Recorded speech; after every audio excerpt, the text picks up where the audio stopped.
Hello and welcome to another YouTube video. और सबसे पहले तो आप सबको सॉरी कि मैं इतने दिनों से कुछ भी अपलोड नहीं कर रही हूँ यूट्यूब पर। और अभी शाम के 4:30 बजे हुए हैं, मेरी तो शाम वाली चाय का टाइम हो चुका है और मुझे अपने लिए ना आटा बिस्किट्स बनाने हैं, तो मैंने सोचा उसकी रेसिपी भी शूट करूँगी और रेसिपी के साथ मुझे आप सबसे थोड़ी सी बातें भी करनी है। तो रेसिपी और बातें दोनों ही एक साथ करेंगे, तो चलो दोनों चीज़ों को स्टार्ट करते हैं। तो पिछले कुछ टाइम से ना मैं घर में ही बिस्किट्स बना रही हूँ डिफरेंट डिफरेंट टाइप के। कभी बेसन से, जो अभी रिसेंटली आपके साथ शेयर किए थे, इससे पहले आटे की भी मैं 2-3 वैरायटी बना चुकी हूँ। तो आज फिर से मैं आटे के बहुत सिंपल से बिस्किट्स बना रही हूँ यहाँ पर। और ये बनाने के लिए यहाँ पर मैंने आधा कप घी लिया है और सेम क्वांटिटी चीनी की लेनी है। दोनों चीज़ों को ना बहुत अच्छे से मिक्स कर लेंगे जब तक कि ये थोड़ा क्रीमी ना हो जाए। और अब ये रेसिपी तो चलती रहेगी, स्टेप्स आपको बीच बीच में बताती रहूँगी मैं। लेकिन जो मुझे आपसे बात करनी थी वो एक कमेंट का रिप्लाई करना है। तो कुछ टाइम पहले मैंने आपके साथ लाइफ विद कीर्ति की स्टोरी शेयर की थी और उसमें मैंने आपके साथ शेयर किया था कि मुझे पहले बिल्कुल भी कुकिंग नहीं आती थी और जो मैंने ऑनलाइन अपना फर्स्ट एक्सपेरिमेंट किया वो एक कुकिंग चैनल का ही किया था। और इसी से रिलेटेड था वो कमेंट जिसके बारे में मैं आज बात करने वाली हूँ। तो उसमें उन्होंने पूछा था कि जब मुझे पहले कुकिंग नहीं आती थी तो आज के टाइम पे मैं कैसे इतनी सारी चीज़ें बना पा रही हूँ, कैसे मैंने सब कुछ सीखा। तो इसी बात का जवाब मैं आज आगे वीडियो में दूंगी, लेकिन इससे पहले अपनी रेसिपी पे वापस आ जाते हैं। तो यहाँ मैंने चीनी और घी को ना एकदम क्रीमी बना लिया है।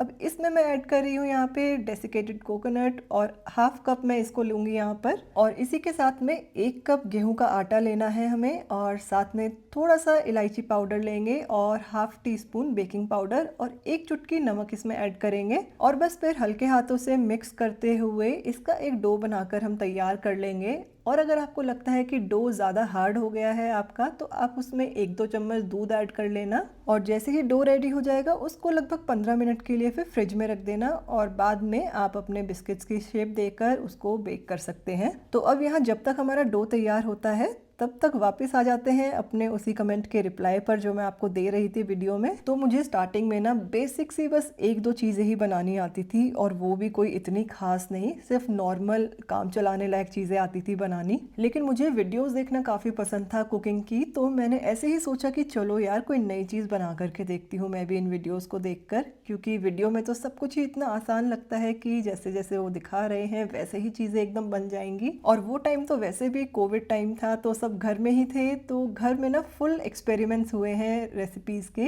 तो मैंने भी वहीं से अपनी जर्नी को स्टार्ट किया, खूब एक्सपेरिमेंट्स करे खाने के साथ में। और मेरे साथ ना एक प्लस पॉइंट ये था कि अगर मेरी कोई रेसिपी ख़राब बन रही थी तो मुझे ना कभी भी ऐसा फील नहीं होता था कि मुझे गिव अप कर देना चाहिए या मैं नहीं कर पाऊंगी अब इस चीज़ को। क्योंकि मेरा जो चीज़ों को देखने का तरीका है वो थोड़ा डिफरेंट है। मुझे ऐसा लगता है कि अगर मैं ये चीज़ करना चाहती हूँ और अगर वो स्टार्टिंग में मुझसे नहीं हो पा रही है तो मैं अगर 3-4 अटेम्प्ट उसको दूंगी वो ज़रूर से हो जाएंगी। ऐसी कुछ भी चीज़ नहीं है जो हम नहीं कर सकते हैं। कोई भी नई चीज़ सीखने से पहले ना हमें अपना एटीट्यूड सही करना चाहिए कि गिव अप नहीं करना है। पहली बार में ज़रूरी नहीं है कि चीज़ें हमारी एकदम परफेक्ट हो जाएं जैसा हम सोच रहे हैं, लेकिन हाँ विद प्रैक्टिस वो चीज़ें ज़रूर हमारी परफेक्ट हो जाएंगी। और ये वाली बात सिर्फ कुकिंग से नहीं रिलेट कर रही हूँ मैं। आप कोई भी चीज़ कर रहे हो फर्स्ट टाइम अगर, तो उसमें आप ये मत सोचो कि अगर आपकी पहली बारी में सही नहीं हो रही है तो आप उसको गिव अप कर दें और सोचें कि अब मैं तो इसको कर ही नहीं सकती हूँ। मेरे लिए तो कुकिंग, होम मेकिंग सब कुछ एकदम नया था। मतलब मैंने ये सब काम कभी करे ही नहीं थे, तो मैंने तो सब कुछ एकदम ज़ीरो से स्टार्ट करके ही सीखा है और कुछ भी नहीं आता था सच में मुझे। लेकिन आज आप देख सकते हैं कि वीडियोस को देख देख कर ही मैंने ये सारी चीज़ें सीख ली हैं। तो मेरा तो हमेशा से ना एक ही फॉर्मूला रहा है कि बस एक्सपेरिमेंट्स करते रहो, धीरे धीरे प्रैक्टिस के साथ सब कुछ चीज़ें आ जाएंगी, सब कुछ एकदम सही हो जाएगा। और अगर चीज़ें एकदम परफेक्ट नहीं भी हो पा रही हैं, कुछ 19-20 का फ़र्क रह जा रहा है, तो भी क्या दिक्कत है यार, हम सब अपने लिए ही तो कर रहे हैं और इसी तरीके से तो हम सीख पाएंगे कोई चीज़। क्योंकि बहुत बार हम ना सिर्फ परफेक्ट करने के चक्कर में कभी स्टार्ट ही नहीं कर पाते हैं। तो अगर आप भी कोई चीज़ स्टार्ट करना चाहते हो ना तो परफेक्शन के चक्कर में मत पड़ो, जैसा भी है वैसे ही आप अपना काम करना स्टार्ट कर दो। क्योंकि परफेक्शन तो विद टाइम अपने आप ही आ जाती है जब एक काम हम बार बार करते हैं तो। और अभी तक ना मैंने ज़्यादा बेक कुछ किया नहीं है, अभी रिसेंटली ही बिस्किट्स वगैरह तो मैंने अभी बनाने स्टार्ट किए हैं।